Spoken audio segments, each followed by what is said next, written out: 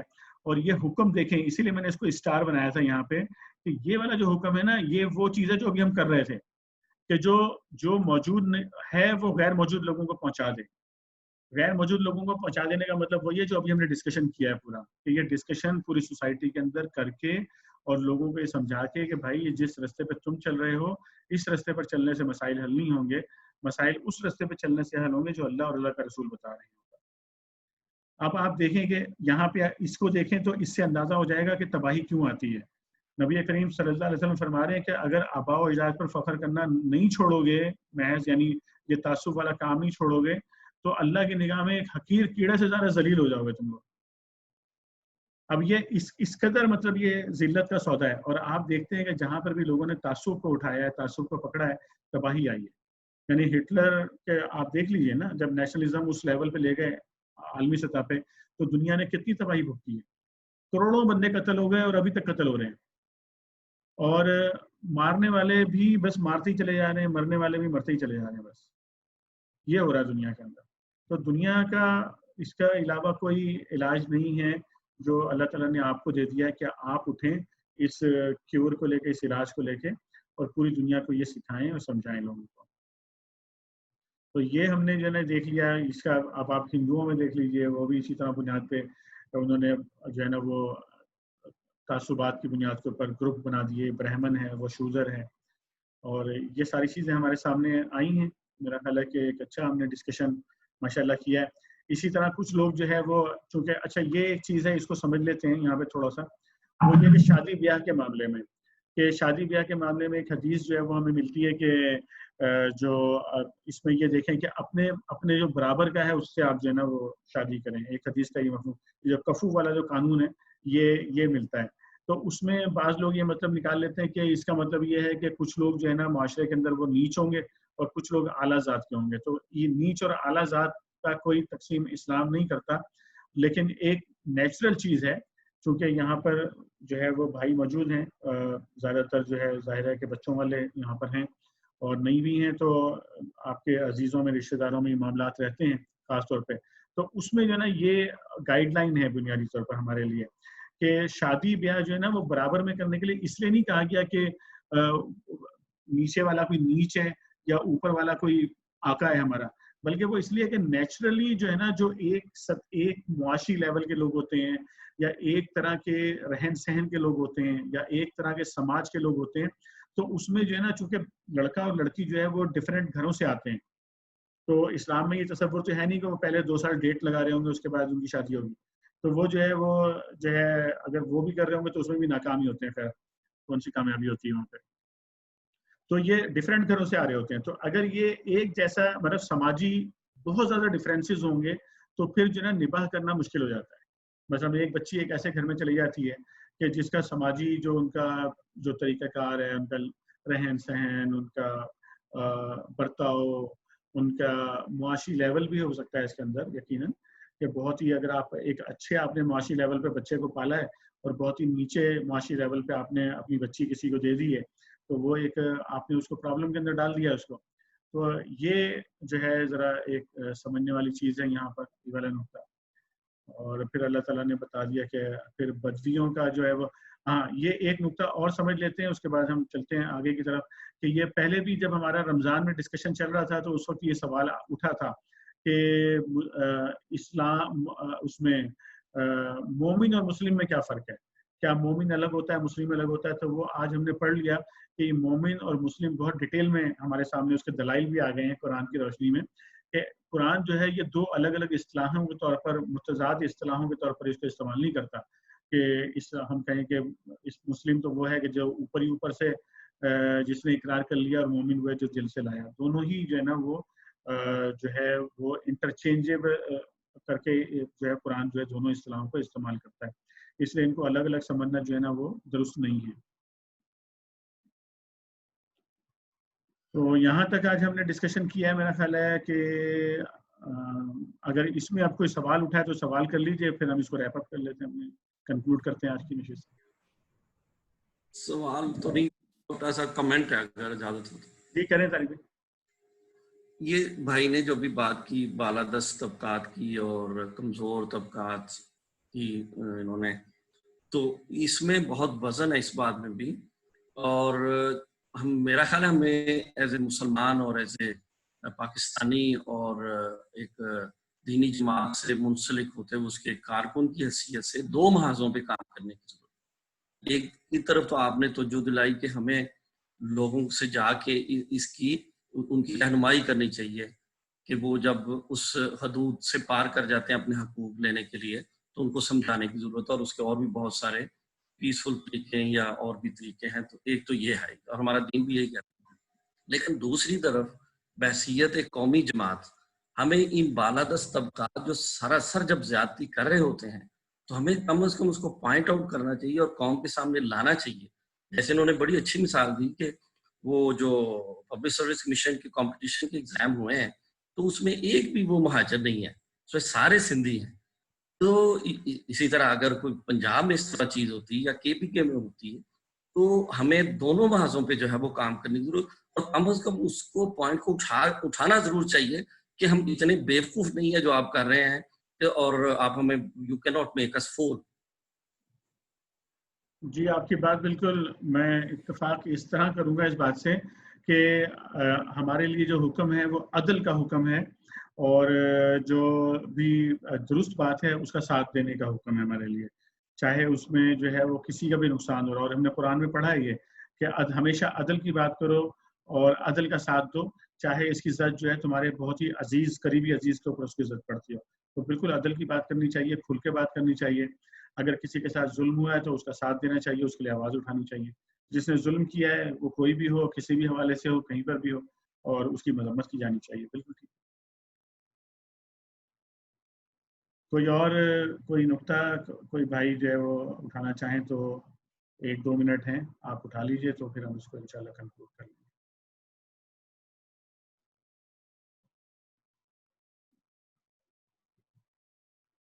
ٹھیک ہے جناب، پھر یہیں پہ انشاءاللہ آج کا ہم جو ہے نا اپنا مطالعہ جو ہے اس کا اختتام کرتے ہیں. تو آج ہماری الحمدللہ سورہ حجرات کا جو اسٹڈی سرکل ہے ہمارا وہ مکمل ہو گیا ہے آج ہماری اس 5ویں نشست کے ساتھ ہی باذن اللہ تعالی. اور اس کے بعد انشاءاللہ ہم جو ہے وہ کل سے انشاءاللہ سورہ انفطار